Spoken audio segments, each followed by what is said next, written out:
Violent clashes in Nablus overnight after IDF forces entered the city to demolish the home of a Palestinian terrorist.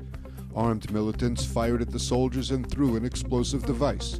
The army first responded with crowd dispersal methods before resorting to live fire, and a gunfight ensued. The army demolished the home of Osama Tawil, one of the terrorists who murdered IDF Staff Sergeant Ido Baruch last October.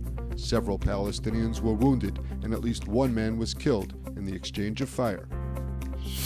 Israeli arms sales hit a new record of $12.5 billion in 2022. Arms sales have now doubled in the past decade.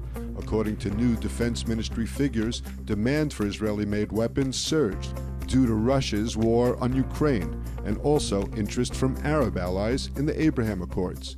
The Asia-Pacific region was the largest purchaser, buying 30% of total exports, followed by Europe at 29%. The United Arab Emirates, Bahrain, and Morocco accounted for 24% of the arms purchases, up from 7% in 2021.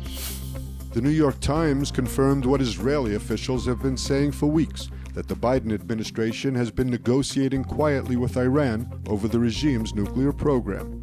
According to the report, the U.S. goal is to reach an informal, unwritten agreement that would prevent a further escalation in U.S.-Iran relations. Under the new agreement, Iran would agree not to enrich uranium beyond its current production level of 60% purity. In exchange, Iran would expect the United States to avoid tightening sanctions. Additionally, the deal would see the U.S. unfreeze billions of dollars in Iranian assets whose use would be limited to humanitarian purposes.